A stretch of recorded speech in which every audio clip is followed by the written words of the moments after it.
Bonjour à tous, ici Nata, votre animatrice du balado Nata PR School.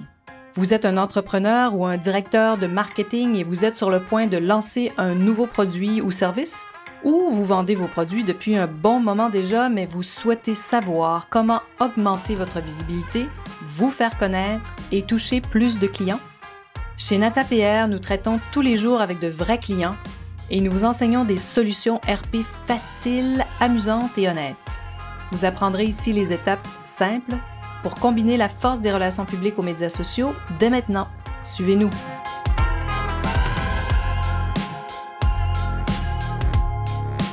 Bonjour et bienvenue à ce balado numéro 2. Alors aujourd'hui, j'ai choisi de parler de relations publiques et de médias sociaux pendant la pandémie, pendant COVID-19. Au fait, difficile pour moi de parler d'un autre sujet par les temps qui courent. On est encore en plein dans cette crise. On se demande tous s'il va y avoir une deuxième vague. J'ai trouvé extrêmement intéressant de commencer à réfléchir à ce qui s'est passé au cours des derniers mois, des 3-4 derniers mois, et de regarder toutes les tendances passées. Donc, j'ai envie de parler de ça avec vous aujourd'hui pour vous montrer un peu comment on fonctionne et comment on travaille avec nos clients. Alors, donc, il y a eu toutes sortes de sujets, toutes sortes de tendances, et puis je vais aller plus loin avec peut-être quelques prédictions pour vous parler de ce qui s'en vient, ce qu'on pense qui fera partie des préoccupations des blogueurs et des médias. Alors, vous vous rappelez tous que l'économie a complètement été mise sur pause. Alors, tout a été fermé, services et compagnie. Et on se demandait donc qu'est-ce qu'on allait tous faire, hein? Et les médias aussi ont commencé, voulaient savoir dès le début qu'allaient faire les compagnies. Est-ce que vous êtes une entreprise? Allez-vous aider vos employés? Qu'allez-vous faire pour vos clients? Allez-vous aider d'une certaine façon ou d'une autre? Donc, c'était vraiment des sujets très, très, très, très forts. Alors, donc, si vous aviez des compagnies qui faisaient des choses spécifiques pour vraiment aider, les médias voulaient vous entendre. Puis nous, nous aussi, on s'y est mis et c'est ce qu'on a fait très, très, très rapidement. On a vraiment proposé un plan de 3 mois à tous nos clients, un plan vraiment catastrophe pratiquement, là, le pire scénario.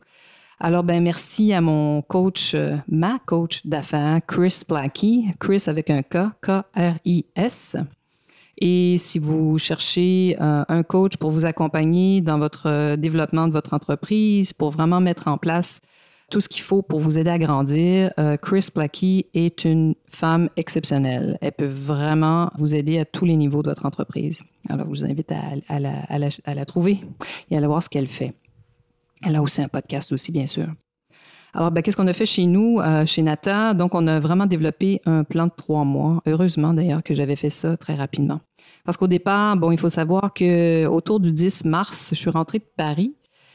Et je voyais tout à fait là, ce qui s'en venait parce que, évidemment, l'Italie, quand ils ont fermé les frontières de l'Italie, j'étais encore en France. Et je me dis, mais c'est pas possible, mais qu'est-ce qui se passe? Alors, ça s'en vient, c'est sûr, de notre côté, hein, puisque les vols étaient pas encore, les frontières n'étaient pas fermées partout. Donc, c'est certain que ce virus allait se propager à une vitesse folle. C'était une question de temps. Alors, donc, en rentrant à Montréal, j'ai tout de suite travaillé avec ma coach qui m'a proposé de faire un plan du pire scénario, si on veut. Et donc, c'est ce qu'on a fait, puisque j'ai pu proposer à mes clients aussi. Il y en a beaucoup qui m'appelaient en me disant, écoutez, parce que le plan du pire scénario, c'est souvent de réduire ses dépenses au maximum. Oui, mais il faut faire attention, il faut garder des choses aussi quand même vivantes et aider les autres entreprises autour de soi. Donc, c'est ce qu'on a fait, nous. Plusieurs de nos clients, avec ce plan de 3 mois au départ, donc on a fait des offres de services. C'est comme si on avait refait des offres de services pour tous nos clients. On a beaucoup travaillé. On n'a pas chômé, mon partenaire David et moi qui s'occupe du bureau de Toronto. Donc, on a décidé de proposer ce plan. Il y en a beaucoup qui nous disaient, mais je ne peux pas vous garder, je suis en train de faire des mises à pied énormes. Mais bien sûr, on a donc réduit nos honoraires. On en a convaincu plusieurs. Plus de 60% sont restés avec nous. Alors, on a redoublé d'ardeur, je peux vous le dire, pour tous ceux qui sont demeurés avec nous, vraiment pour leur faire profiter du meilleur de nos connaissances, de nos capacités, puis de notre expertise. Et puis, je peux vous dire que tous ceux qui sont restés avec nous ont connu une augmentation de leur visibilité, certainement de 50%. C'est fou. Parce qu'il faut savoir que les très grandes entreprises, les entreprises internationales surtout, ont complètement cessé toutes leurs activités. Alors, il y avait de la place pour communiquer, c'était phénoménal. Et c'est un peu ce qu'on sentait aussi arriver. Donc, vraiment, on a pu faire profiter de nos clients de ça. Moi, j'appelle ça des fenêtres de visibilité. Une fenêtre, bon, ben, c'est la possibilité d'avoir un article dans un magazine, sur le web, en ligne. Ça a donné des occasions, mais vraiment exceptionnelles. Et de nouvelles choses aussi, beaucoup d'Instagram Live, des entrevues avec des grands magazines pour nos clients. Des concours de fous aussi, parce que les gens étaient, vous le savez, beaucoup rivés derrière leur ordinateur. Donc, tout ce qui était web, médias sociaux était en feu. Et, il faut savoir que, bon, bien sûr, les gens ont continué de manger. On a des clients dans l'agroalimentaire, ce qui est fabuleux. Mais les gens cherchaient aussi des produits réconfortants. Ils voulaient continuer à garder aussi des choses un peu routinières dans leur vie. Et parce que j'ai réussi à avoir mon équipe qui travaillait heureusement à distance, j'étais la seule qui pouvait rentrer au bureau.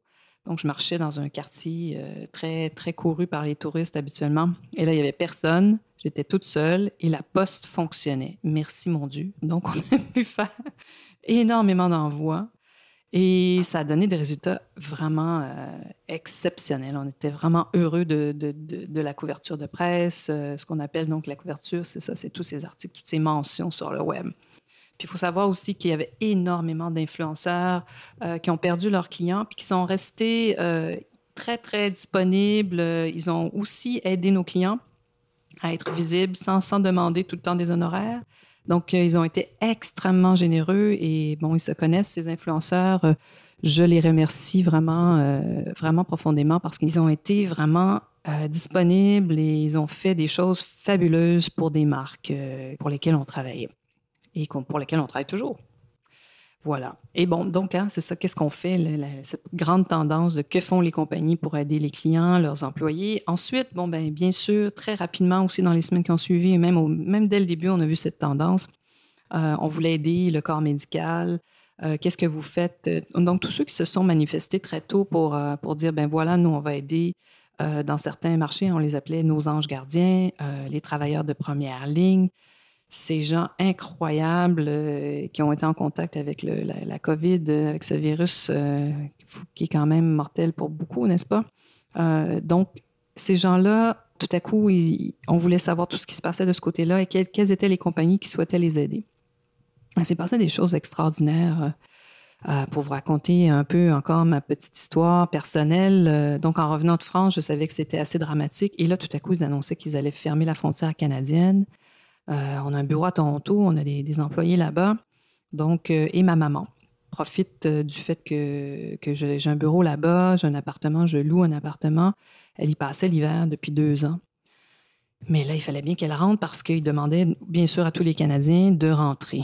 Et là, on se demandait comment on allait faire, mes frères, ma sœur et moi, pour aller chercher notre mère. J'ai réussi à avoir un billet d'avion samedi matin, très tôt. Et en me disant, j'espère qu'elle ne sera pas annulée parce qu'ils annonçaient la fermeture des frontières. Heureusement, sachez que quand les gouvernements annoncent ça, on a quand même quelques jours de délai pour mettre des choses en place, heureusement. Donc, un samedi matin, je me rends à l'aéroport très, très tôt à l'ouverture. Je pense qu'il était 4h30 du matin. En pensant qu'il y aurait foule parce que, donc, on est vraiment dans ces moments où les gens veulent rentrer aussi dans leur pays respectif. Donc, je me disais qu'il y aurait un monde fou. Eh bien, non. Je pense que les Canadiens sont des gens exceptionnels qui écoutent les gouvernements et les règles à suivre. Donc, déjà, je sentais vraiment qu'il y avait cette grande écoute parce qu'il n'y avait personne. J'ai même eu peur que mon vol soit annulé. Alors, je me rends au comptoir d'Air Canada qui me dit non, votre vol partira à l'heure. Donc, je me rends à la porte et il n'y a personne, je vous jure. Et tout à coup, je vois un pilote arriver. Donc, je me disais que j'allais peut-être réaliser un de mes grands rêves qui est de voler en jet privé avec avoir mon pilote à moi toute seule. Finalement, on s'est ramassé 4 personnes dans un vol de 300 places, qui était fou. Voilà. Donc, ça, c'était la grande aventure pour se rendre jusqu'à Miami. Ensuite, ma maman qui me dit, on ne connaît pas le futur, vaut mieux ramener tout ce qu'on peut ramener maintenant. On vide l'appartement. Heureusement, elle avait sa voiture avec elle. On a rempli la voiture, évidemment, à pleine capacité.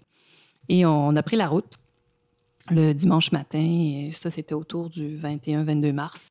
Et j'ai un appel, donc, d'un client avec qui je n'avais pas travaillé depuis quelques années, mais que je connaissais très bien, avec qui on a travaillé pendant une dizaine d'années.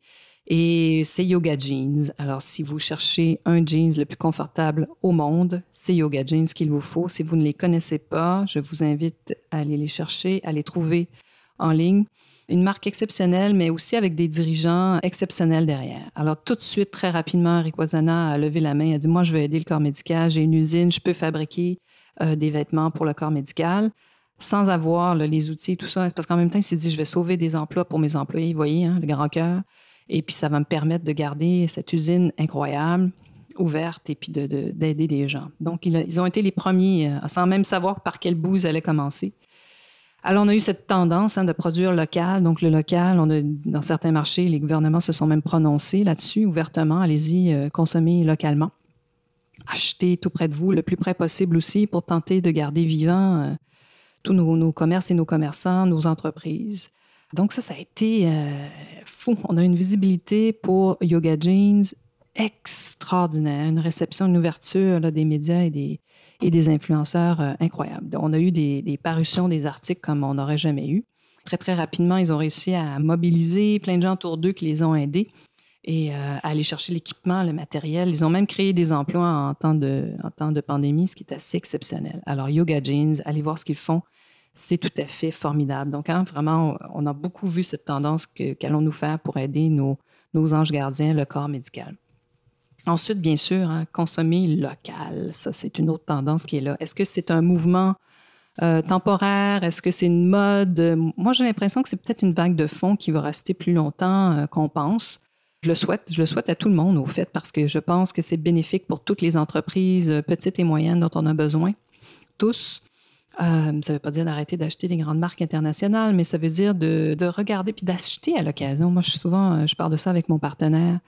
Bien sûr, j'achète des choses qui sont fabriquées à l'international, des vêtements et tout ça, mais à chaque année, chaque saison, j'achète 1 ou 2 pièces, des vêtements des créateurs locaux, parce que je sais comment c'est important. Imaginez si tout le monde faisait ça.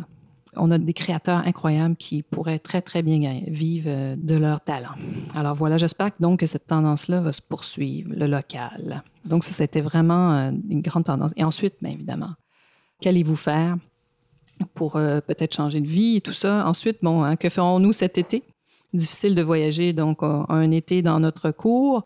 Je sais que certaines entreprises qui vendent des piscines, ils ont tout vendu, ce qu'ils possédaient. Essayez pas de trouver un chalet en ce moment parce que tout est loué. C'est vraiment des choses étonnantes qu'on n'aurait pas pu nécessairement prévoir là, dès le début de la pandémie. Alors, le tourisme local est une autre grande tendance. Ensuite, on commence à parler tranquillement dans les magazines, surtout de la rentrée. Quelle sera la rentrée?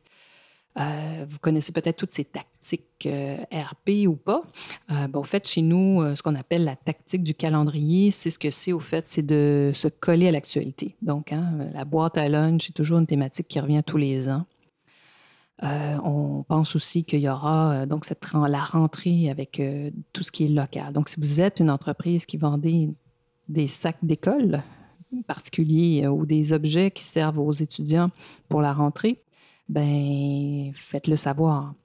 Il y aura probablement une fête de l'Halloween très locale, Thanksgiving, une action de grâce locale, les fêtes avec un repas local, un repas de Noël local avec des produits locaux. Ça, c'est sûr que c'est des prochaines tendances. Donc, ça, c'est ce qu'on appelle des tactiques du calendrier. Donc, pensez à ce que les médias vont chercher comme sujet.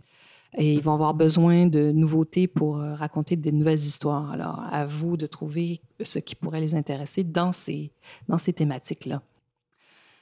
Et puis, la tendance locale dont on parlait, c'est sûr qu'il y a ça qui est très fort. Donc, nous, on pense... Moi, je suis persuadée que d'ici Noël... Après, est-ce que les consommateurs vont se fatiguer de ça? On va voir dans les prochains mois si c'est seulement une mode ou vraiment un mouvement qui va se poursuivre.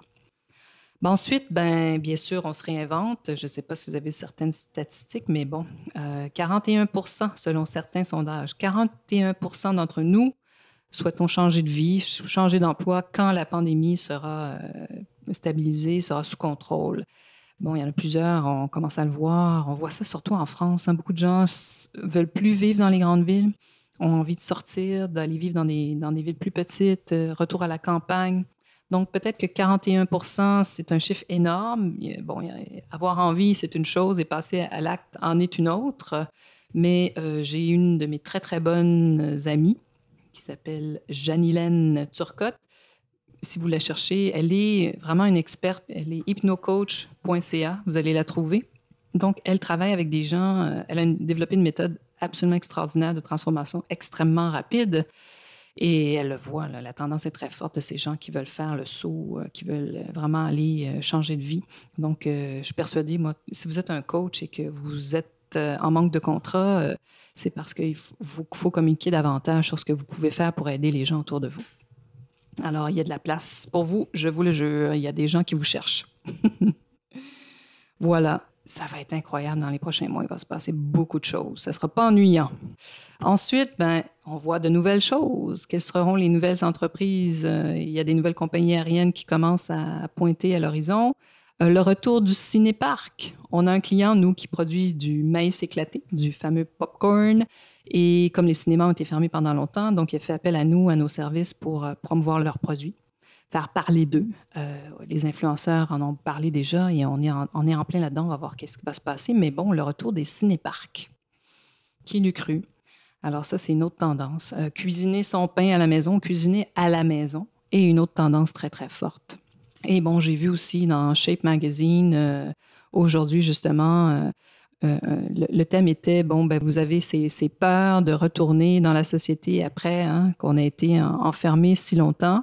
Vous n'êtes pas les seuls et les experts se prononcent et vous donnent des astuces pour que vous puissiez retourner vous sentir en sécurité dans le monde. C'est sûr, avec tout ce qu'on a entendu, c'est très normal d'avoir des peurs énormes. Voilà. Tout ça pour dire qu'il va y avoir plein de choses qui vont se passer, plein d'occasions à saisir. Vous avez été absent pendant la pandémie, vous n'avez pas communiqué, il n'est pas trop tard, sachez-le. Puis, ayez pas peur, revendiquez votre place au soleil. Vos clients veulent savoir ce que vous faites. Mais les médias aussi sont intéressés de savoir ce que vous faites. Si vous êtes une entreprise locale, allez voir ce que vos compétiteurs font. Moi, j'adore Google parce qu'on trouve tout en faisant des recherches sur Google. Allez voir ce que vos compétiteurs ont fait ou ce qu'ils n'ont pas fait, parce que peut-être que là, c'est une occasion pour vous de communiquer sur ce que vous faites, vous, de différent, et comment vous vous distinguez et comment vous voulez aider vos clients. Vous faites de la crème glacée et c'est de la crème glacée avec des ingrédients locaux. Les médias veulent savoir que vous existez. Voilà. Alors, n'hésitez pas, il n'est pas trop tard, communiquez. Vous êtes curieux et souhaitez en savoir plus sur comment implanter des stratégies de relations publiques? Rendez-vous sur natapr.com et inscrivez-vous sur notre liste. Vous recevrez le modèle NataPR pour créer une campagne RP réussie. Et si vous souhaitez devenir client, contactez-nous à nata@natapr.com. Nous attendons vos commentaires. À la semaine prochaine!